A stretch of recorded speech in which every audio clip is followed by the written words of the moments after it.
Le agradezco mucho a David Calderón, presidente de la Asociación Civil Mexicanos Primero, que nos acompañen esta tarde para poder hablar de algo tan importante, el regreso a clases. David, ¿cómo estás? Muy bien, Magda, mucho gusto de saludarte y a todo tu auditorio. Oye, ¿cómo viste el primer día de regreso a clases presencial, el nuevo arranque del ciclo escolar 2021-2022? Pues como siempre hemos dicho, se trata de un proceso, no de un evento, pero haber roto la inercia creo que es algo digno de celebrarse. Finalmente cortamos con 75 semanas de tener las escuelas cerradas, 17 meses, 521 días. Por supuesto, algo que va a tomar tiempo, va a tomar trabajo, sin duda, y es muy importante no quitar el dedo del renglón sobre la responsabilidad poco asumida por el gobierno federal, por algunos gobiernos estatales, y por el otro lado, la necesidad de que las familias y los docentes vayan acordando los temas como el escalonamiento, los cuidados, y que esto, digamos, nos sirva estas primeras sesiones precisamente del piloto que no hubo, del verano que no se realizó y que nos va a permitir un regreso cada vez más consistente. Háblanos, por favor, de este índice de regreso que presentaron ustedes allá en Mexicanos Primero. ¿Estaban las escuelas en condiciones óptimas para poder retornar? ¿Ustedes analizaron las diferentes escuelas del país? Así es, Magda, lo que hicimos es que tomamos los datos públicos de todas las comunidades escolares del país, primaria y secundaria, y entonces hicimos, digamos, un corte en dos ejes. Por un lado, cuáles estaban en las mejores oportunidades para abrir, que incluía infraestructura, pero también, por ejemplo, la plantilla completa de maestros, el Ujú. número de estudiantes por salón, y por el otro lado lo cruzamos contra la situación de necesidad, quienes habían estado cada vez con menos posibilidades de estar conectados porque no tenían voz y datos, porque no tenían televisión digital, quienes efectivamente requieren, por el grado de marginación en el que viven, el regreso priorizado y focalizado. Y entonces haciendo ese cruce nos resultan tres grupos. En primer lugar, 27% de las comunidades escolares están listas, no tienen ningún pretexto para abrir ya. Un 48%, que es importante, la mitad de las escuelas requieren todavía de algún ajuste, especialmente en términos de infraestructura o protocolo, y 25% de las escuelas, una de cada cuatro, están, al menos en nuestro análisis de gabinete, en una situación muy difícil para abrir y no sería recomendable hacerlo sin una intervención mayor de parte de las autoridades. Eso pues te pinta un panorama que cruza prácticamente cada estado de la República, no es que están unos todos en la situación favorable u otros todos en la situación desfavorable, pero sí destacan, digamos, por su mejor condición el propio Jalisco, Aguascalientes, Guanajuato, Sinaloa, y en cambio en los extremos más difíciles, Oaxaca, Michoacán, Chiapas, estos estados que ya de por sí su grado de marginación hace necesario que sea la vuelta lo más pronto posible, pero al mismo tiempo las otras condiciones no se han resuelto en su momento. Sí, que además aquí vemos que también coincide de pronto, por ejemplo, hablando concretamente del estado de Chiapas, que es una de las entidades que menor número de casos ha presentado de COVID-19, ¿no? O que hasta este momento permanecía también en semáforo verde. Dime una cosa, veíamos ya de por sí estas escuelas que llegaban a presentar una importante afectación en todas las entidades, ¿eh? Escuelas que verdaderamente no estaban aptas para el regreso a clases porque fueron vandalizadas, porque las saquearon, bueno, inclusive les volaron hasta las tazas de los baños y los lavamanos. Pero ahora vimos también este paso de dos huracanes, tanto el fin de semana como hace una semana más, ¿no? Estamos hablando de Grace y de Nora, que afectaron distintas entidades de la República Mexicana. Esto también les va a complicar el regreso. Sin duda, Veracruz y Tabasco tienen muchas dificultades, ya no estaban en la mejor situación en su infraestructura, y del otro lado Nayarit, Sinaloa y parte de Jalisco quedaron afectadas recientemente. Eso, por supuesto, debiera tener ya una acción inmediata de parte de los gobiernos.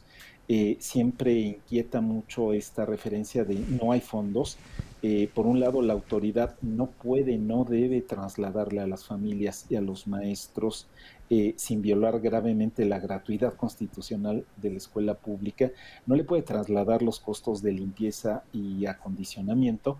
Y por el otro lado, por supuesto, al haber ya declarado la educación como actividad esencial, se desata la posibilidad de que Hacienda, por ejemplo, redireccione fondos dentro de la misma Secretaría de Educación Pública, dentro de la misma Secretaría de Salud, para atender esta actividad esencial que aparte está ligada con un derecho que tiene prioridad, que tiene preeminencia, ¿no? La lógica misma de la Constitución en el artículo cuarto dice que para los niños, las niñas, los jóvenes, debe crearse, digamos, todas las decisiones en torno a su máximo bienestar, y si hubiera que escoger, habría que escogerlas a ellas y a ellos. Entonces, los 12,000 millones de pesos no hemos visto, no ha habido reportes específicos públicos de cómo se han usado, de La Escuela es Nuestra, y otros fondos que deberían estar ya inmediatamente usándose en este momento, no los vemos, y en cambio hay anuncios de inversiones en refinerías, Claro. puentes y carreteras. Dime una cosa, David, y resulta sumamente preocupante, lo comentábamos hace un momento con Juan María Naveja, y bueno, vemos, las autoridades dicen, este regreso a las aulas fue voluntario, ¿no? Sin embargo, vemos que hasta cierto punto hay algún tipo de presión por parte de las autoridades, tanto estatales como federales, porque no hay maestros para continuar con las clases a distancia. ¿Qué va a pasar en estos casos? Porque tampoco vimos que se actualizara el programa Aprende en Casa, que renovaran los contenidos para aquellas familias que optaron por mantener a sus hijos a distancia. ¿Se van a tener que rascar con sus propias uñas en un momento como este?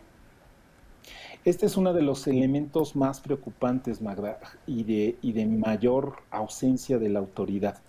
Si algo debiera caracterizar a la Secretaría de Educación Pública es precisamente tener un planteamiento pedagógico. Eso es lo que no tenemos para estos momentos. Un modelo auténticamente mixto es aquel que garantiza no solo que a presencia y a distancia hay servicios, sino que estos son neta y plenamente equivalentes, y que la mejor forma de llevarlo, digamos, equitativamente, es distribuir la presencia y la distancia entre todos los alumnos, y no solo castigar, entre comillas, a quienes se quedan a distancia, porque entonces claramente lo voluntario se convierte en una condena, ¿no? Te vas a quedar atrasado, ya de por sí venías con dificultades, a ti te toca perder porque tus papás quieren ser más cuidadosos, y sencillamente por la negligencia de las autoridades de, después de 17 meses, no tener un auténtico modelo mixto. El modelo mixto, ¿cómo se logra en el mundo? En supersíntesis es concentrándose en los aprendizajes fundamentales, no usando el plan de estudios tal cual que seguimos teniendo y que es la pauta de Aprende en Casa. Ya demostramos en el estudio de campo que Aprende en Casa no es opción para las comunidades marginadas, que el rezago en el aprendizaje se sigue produciendo, y por supuesto tampoco es opción que los maestros trabajen doble o triple. Se tienen que concentrar en los aprendizajes fundamentales, y a cada subgrupo de estudiantes le toca unos días, unas semanas a distancia y otros a presencia, pero efectivamente están trabajando en la misma lógica y con los mismos materiales, y en un aspecto en el que te concentras en temas como el cálculo matemático mental, el aprendizaje de comprensión lectora, y te olvidas de los larguísimos temarios y de las clases unidireccionales de Aprende en Casa, que son como pequeños documentales que no tienen el efecto esperado. David, entonces no se está garantizando el acceso a la educación. No se está garantizando el aprendizaje, ¿no? Se está garantizando solamente un lugar virtual, entre comillas, en el salón de clase, pero ya quedamos que el auténtico derecho a la educación es el derecho a aprender, y solo tener una inscripción, por supuesto, es un cumplimiento solo simulado si no hay este paso del aprendizaje que hay que exigir. Híjole, resulta verdaderamente preocupante el tamaño del rezago educativo y finalmente pues hacer énfasis, David, en esa disyuntiva a la que se enfrentan los padres de familia, ¿no? Por una parte, quienes le temen al contagio y decidieron pues aún así llevarlos a la escuela de manera presencial, y por el otro lado, quienes optaron por esta modalidad a distancia y que ahora se tendrán que enfrentar a ese rezago educativo y también a los problemas psicosociales que se pueden llegar a generar a raíz de una decisión como esta. Qué dura decisión para los padres de familia. Efectivamente, y no debiera hacerlo. Es decir, nadie debe sentirse mal la madre, mal padre, porque se quedan o se van. En ambas circunstancias debería haber el respaldo, la garantía del Estado mexicano.